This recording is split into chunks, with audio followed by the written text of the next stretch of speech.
جی ناظرین سامعین، آپ کو دوبارہ پروگرام میں خوش آمدید کہتا ہوں. جی قبلہ بسم اللہ. جی تو میں عرض کر رہا تھا کہ حضرت کی جناب یوسف علیہ السلام سے معصوم نے فرمایا کہ ایک شباہت خوبصورتی کی ہے اور ایک شباہت جو ہے وہ سخاوت کی ہے.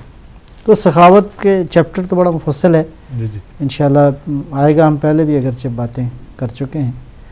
تو نبی اکرم نے فرمایا بسم اللہ الرحمن الرحیم لَيَبْعَثَنَ اللَّهُ عَزَّ وَجَلَّ فِي هَذِهِ الْأُمَّةِ خَلِيفَةً يَحْثِ الْمَالَ حَثِيثًا وَلَا يَعُدُّهُ عُدًّا. اللہ اکبر، سبحان اللہ. اللہ اپنا خلیفہ اس امت میں مبعوث کرے گا. پیغمبر نے فرمایا نا، تو وہ آخری خلیفہ یہی ہے، مہدی علیہ السلام ہوں گے. اللہ اپنا خلیفہ اس امت میں مبعوث فرمائے گا، مال دے گا. یحث المال حثیًا، اتنا مال دے گا ولا یعدہ عدہ، اصلاً گننا مشکل ہوگا لوگوں کے لیے. اللہ اکبر. یعنی آپ دیکھیں کتنا اکانومیکل سسٹم اس زمانے کا ساؤنڈ ہوگا. یہ باتیں ہیں جو کرنے والی ہیں. آپ دنیا کو بتائیں کہ آپ ایک ایسے خدا کے نمائندے کے انتظار میں ہیں، آپ ایک ایسے سسٹم کے انتظار میں ہے جو انسانوں کی تمام تر مشکلات کو حل کر دے گا. کوئی مشکل انسانوں کی نہیں رہے گی. اور آج کے دور میں بلکہ صدیوں سے اصل مشکل تو یہی ہے کہ لوگ غربت میں ہیں، اردو والی غربت ہیں جی. لوگ فقر میں ہیں مبتلا، لوگ جو ہے وہ تنگ دستی میں مبتلا ہیں. لوگوں کے پاس حتیٰ یہ ہے کہ زندگی کی بنیادی ضروریات میسر نہیں ہیں. جس کو روٹی پانی کپڑا مکان، یہ جو بہت بنیادی، تعلیم صحت، یہ بہت بنیادی ضروریات ہیں اور وہ بھی انسانوں کو میسر نہیں ہیں. اور اس کی ایک بڑی وجہ جو ہے وہ وہی فقر ہے، فقر مالی ہے. تو مہدی علیہ السلام کے آنے کے بعد جو ہے وہ دنیا کا اقتصادی نظام جب ساؤنڈ ہو جائے گا تو پھر انسان جو ہے وہ کفر سے بھی باہر نکل آئے گا. کہتے ہیں کہ فقر جو ہے وہ کفر کے نزدیک ہے. جی ہاں، معصوم کا فرمان ہے کہ فقر جو ہے وہ کفر کے نزدیک ہے. کاد ان یکون کفرن. تو یعنی واقعاً فقیر جو ہے وہ بیچارہ دیندار، بڑا مشکل ہے کہ وہ اپنے دین پہ باقی رہے. لہذا تو ایک ایسے سسٹم کے انتظار میں ہے، ایک ایسا فیچر جس کے انتظار میں ہیں. اور یہ بات ہم پہلے کر چکے ہیں اپنی ابتدائی پروگراموں کے اندر. وہ بات البتہ ہم نے کرنی بھی ہے، انشاءاللہ وہ سلسلہ جاری بھی رہے گا کہ دنیا کے اندر یوٹوپیا کا تصور کیا ہے، اس آئیڈیل سوسائٹی کا تصور کیا ہے، اس مدینہ فاضلہ کا تصور کیا ہے جو کہ قائم ہونا ہے. اور ہر بشر کسی نہ کسی رنگ میں. ابھی ایک نئی فلم قبلہ ریلیز ہو رہی ہے ویسے یوٹوپیا کے نام پہ، دوبارہ ریلیز کر رہے ہیں. اچھا. ابھی اس تصور کو زندہ رکھے ہوئے ہیں لوگ. بہرحال مقصد یہ ہے کہ وہ لوگوں کا اصل میں انٹرپریٹیشن اپنی ہے کہ وہ یوٹوپیا کا تصور کیا ہوگا، اس سے کیا وہ مادر پدر آزادی ہے یا واقعی یا کیا ہے. یعنی اصطلاحات تو نئی آئی ہیں لیکن ان اصطلاحات کے اندر باتیں کرنے والی ہیں کہ کون سی باتیں جو ہیں گلوبلائزیشن کا جو اب ایک تصور آیا ہے، کیا گلوبلائزیشن سے آپ کیا چاہتے ہیں، اس سے کیا مراد ہے، اور دین کیا چاہتا ہے. ہاں، دین انسانی آئیڈینٹی کو بھی قائم رکھنا چاہتا ہے، اور حتیٰ سماج کی اور سوسائٹی کی آئیڈینٹی کو بھی قائم رکھنا چاہتا ہے. قائم رکھنا بھی معنی کہ دین تائید کرتا ہے، ثقافتوں کا دشمن نہیں ہے. ہاں، دین انسانی کلچرز کا، انسانوں کے ذوق کا، انسانوں کے کیا کہتے ہیں ان بنیادی خواہشوں کا تو منکر نہیں ہے. دین کہتا ہے کہ ان سب کو، میرا مطلب ہے، ایک بنیادی ہدف کی طرف گامزن ہونا چاہیے. اور بنیادی طور پہ تو یہ ہے کہ رنگ و نسل سے فرق نہیں پڑتا، اصل ظلم نہیں ہونا چاہیے. رنگ و نسل سے، قوموں سے، زمان و مکان سے، یہ تھوڑی، یہ باتیں ان چیزوں سے ماورا ہیں. آپ اصل یہ ہے کہ ظلم نہ ہو، اصل یہ ہے کہ عدالت کے فیض سے سب جو ہے وہ اس سے استفادہ کریں، مساوات ہو. جی. تو بہرحال اسی طرح یہ چیز جو ہے وہ ہوگی. حضرت یوسف علیہ السلام کے واقعے میں جیسا کہ ملتا ہے، قرآن کریم نے فرمایا اذ قال یوسف لابیہ یا ابت انی رأیت احد عشر کوکبا والشمس والقمر رأیتہم لی ساجدین.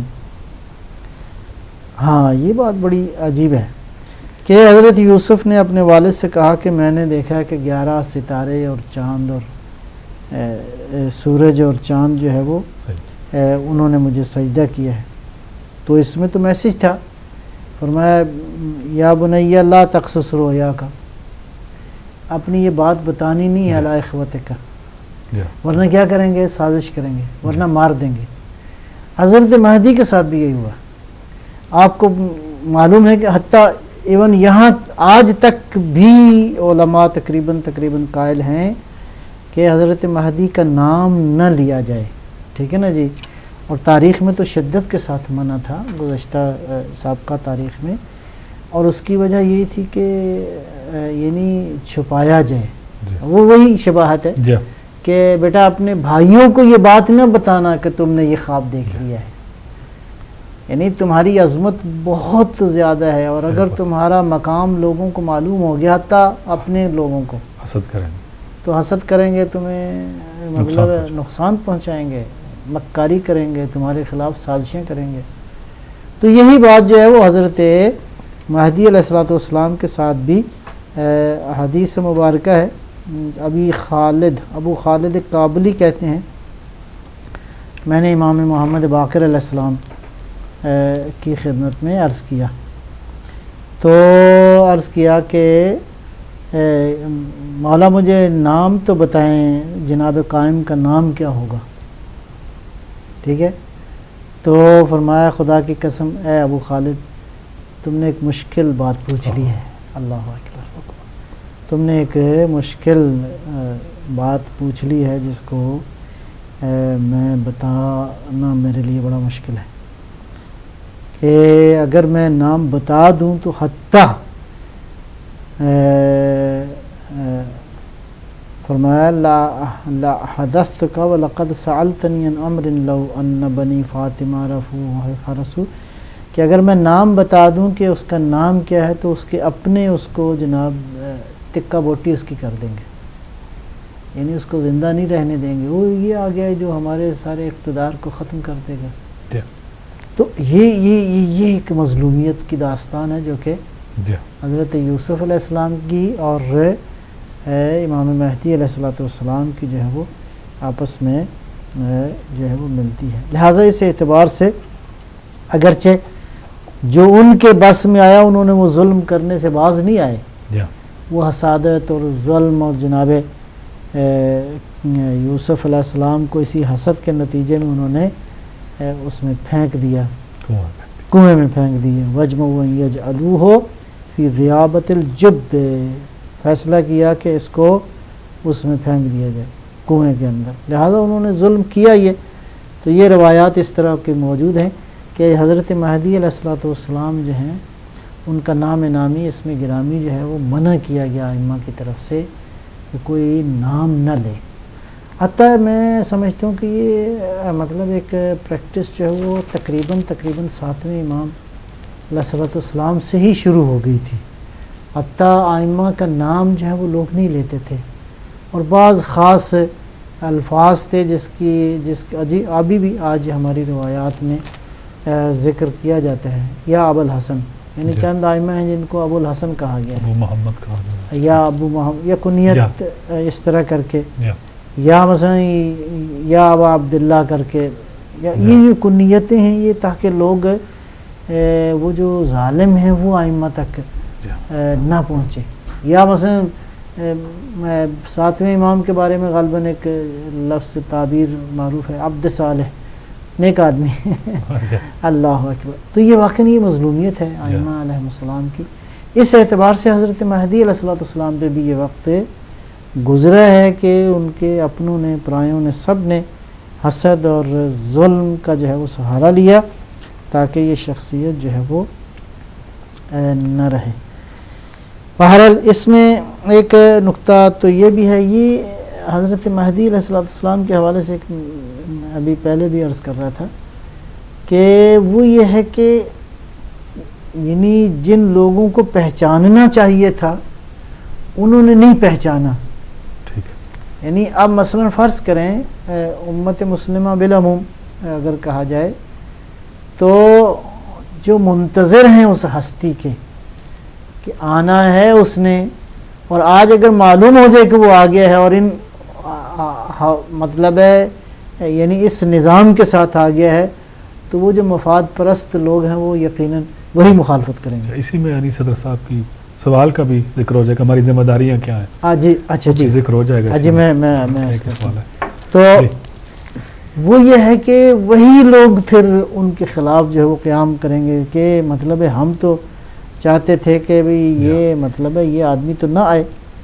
تو اس میں جو مخالفت ہے وہ اس میں ایک اہم نقطہ ہے، امام صادق علیہ السلام سے بڑی ایک بہت ہی ایک قابل غور بات ہے، وہ یہ ہے کہ فرمایا القائم یلقی فی حربہ ما لم یلق رسول اللہ صلی اللہ علیہ وسلم۔ عجب، فرمایا کہ حضرت قائم علیہ السلام کو جو جنگ کرنا پڑے گی حتیٰ وہ جنگ پیغمبر کو پیش نہیں آئی صلی اللہ علیہ وآلہ وسلم۔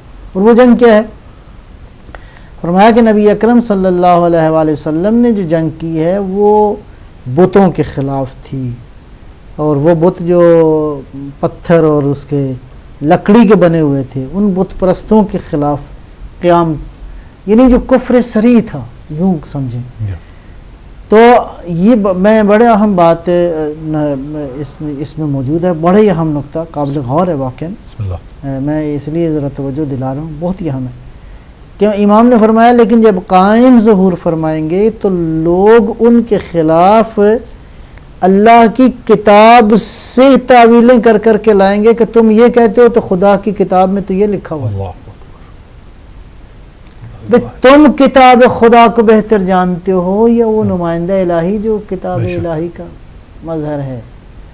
یعنی لوگ یعنی کتاب کی تعویل پہ جنگ کرنا پڑے گی امام کو، تو پھر امام کہیں گے کہ نہیں تم جو کتاب سے سمجھے ہو یہ غلط ہے، یہ درست نہیں ہے۔ وہ ایک واقعہ مجھے یاد آ گیا، بڑے خوبصورت واقعہ ہے، اور اس کے لیے واقعاً ایک بڑی سطح کی معرفت کی ضرورت ہے۔ حضرت امام خمینی رضوان اللہ تعالیٰ علیہ کی بات یاد آ گئی کہ وہ ایک گروپ ہے مجاہدین خلق ان کا نام ہے، بہرحال انہوں نے جو ظلم کیا اس کے بعد پھر لوگوں نے ان کو منافقین خلق ہی کہا۔ اچھا، تو وہ اس گروپ سے کوئی 2-4 لوگ تھے جو امام خمینی رضوان اللہ تعالیٰ علیہ کو آئے نجف اشرف میں جب تھے عراق میں تھے، ان کا قیام اس وقت وہاں پہ تھا، تو نہج البلاغہ سے بہت سارے کہا کہ علی یہ فرماتے ہیں، علی یہ فرماتے ہیں، علی یہ 1 گھنٹہ تقریباً کافی دیر بیٹھے رہے اور یہ باتیں کرتے رہے۔ تو امام تو سمجھ گئے، فرمایا یہ جتنی باتیں تم نے کی ہیں یہ تم نہج البلاغہ کو نہیں سمجھے، اس کا دین سے کوئی تعلق نہیں ہے، یہ اس کی مثال ایسے ہی ہے کلمہ حق ہے جس سے تم باطل معنی مراد لے رہے ہو، کلمہ تو حق نہیں یراد بہ الباطل، یہ کلمہ حق ہے لیکن تمہاری فہم نے اس کو باطل بنا دیا، تمہارا اصل وہی ہے، اصل وہ جو فہم ہے وہ کہاں سے آئے گی؟ لہٰذا مہدی علیہ السلام، لہٰذا یہ مرحلہ وہ جو انیس حیدر صاحب نے کہا ہے کہ کتاب خدا کو میرا مطلب ہے وہ لوگ دلیل بنا کے پیش کرتے ہیں جو عربی بھی نہیں جانتے، مثلا جنہوں مثلا فرض کریں جو 4 کتابیں پڑھ لی ہیں، 2-4 تقریریں سن لی ہیں اور وہ سمجھتے ہیں کہ بس نہیں، اور وہ لوگ جنہوں نے زندگیاں ساری صرف کی ہیں کتاب الہی کو سمجھنے اور ان بنیادی اصولوں کو جو ائمہ ہدی علیہ السلام نے بیان فرمائے ہیں کہ ان اصولوں کی روشنی میں قرآن حکیم کو اور دین کی بنیادی تعلیمات کو سمجھیں۔ لہٰذا یہ آج اگر امت تیار ہو کہ ہم میرا مطلب ہے ان لوگوں کے سامنے لے کے جاتے ہیں دلائل جو جن کی زندگی گزر گئی ہوتی ہے اس میدان کے اندر، اور ہم جا کے کہتے ہیں جناب یہ کیا ادھر تو یہ لکھا ہوا اور آپ یہ کہتے ہیں، مطلب یعنی کیا واقعی ایک آدمی فرض کریں، میں مثال عرض کرتا ہوں،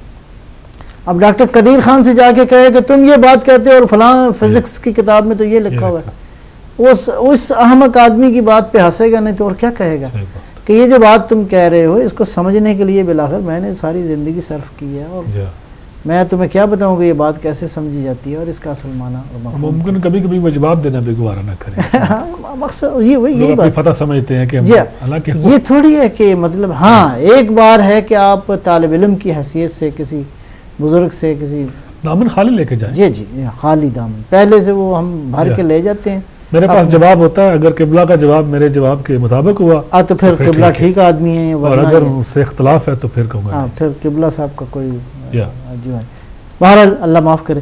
تو یہ جو تعویل پہ جنگ ہے، معصوم نے فرمایا کہ مہدی علیہ السلام آئیں گے اور لوگوں کے ساتھ یہ جنگ کریں گے، وہ کہیں گے یہ آیت میں یہ لکھا ہوا، یہ آغا صاحب دیکھو یہ کیا کہہ رہے ہیں۔ جی تو یہ ایک بڑا اہم مرحلہ ہے کہ اس کو واقعا سمجھنے، یہ ہماری ذمہ داری ہے کہ اس بات کو سمجھیں، ہاں اس بات کو سمجھیں کہ اصل دین جو ہے وہ کیا ہے۔ اگرچہ میں عرض کروں اس پہ بہت ساری باتیں ہوتی بھی رہی ہیں، پچھلے پروگرام میں بھی ہم نے یہ باتیں کی ہیں کہ انتظار کی حقیقت کیا ہے، ہمیں کیا کرنا چاہیے۔ میں دو تین باتیں خلاصتاً پھر کہوں گا، عرض کروں گا۔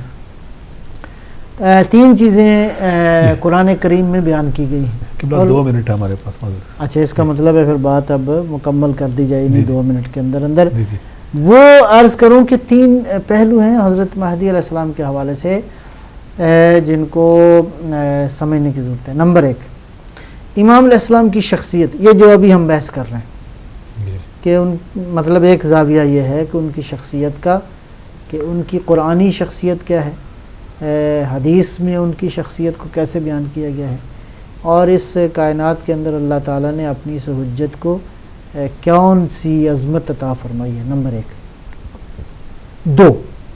دوسرا جو نقطہ بڑا اہم ہے وہ امام کا ایجنڈا کیا ہے، پولیٹیکل ایجنڈا کیا ہے، اکانومیکل ایجنڈا کیا ہے، امام کا سوشل ایجنڈا کیا ہے، امام اوورال کیا لے کر آئیں گے بنی بشر کے لیے، نوع بشر کے لیے جو ہے وہ امام کا کیا پروگرام ہے، وہ واضح ہونا چاہیے۔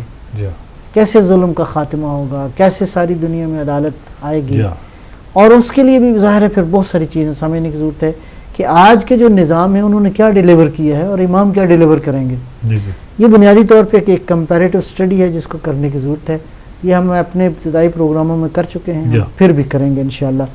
ارادہ یہ ہے کہ ہم کریں گے، لوگ ایک بار متوجہ ہو جائیں تو انشاءاللہ کریں گے۔ یہ 2 باتیں ہوگی۔ تیسری یہ ہے کہ ان دونوں چیزوں کو دیکھتے ہوئے ہمیں اپنے لیے راستہ متعین کرنا چاہیے، 1 2 3 4 5 6 میں کام انتخاب کر لوں کہ میں یہ کر سکتا ہوں، یہ کر سکتا ہوں، وہ مجھے کرنا چاہیے۔ اللہ صلی اللہ جزاک اللہ خیر۔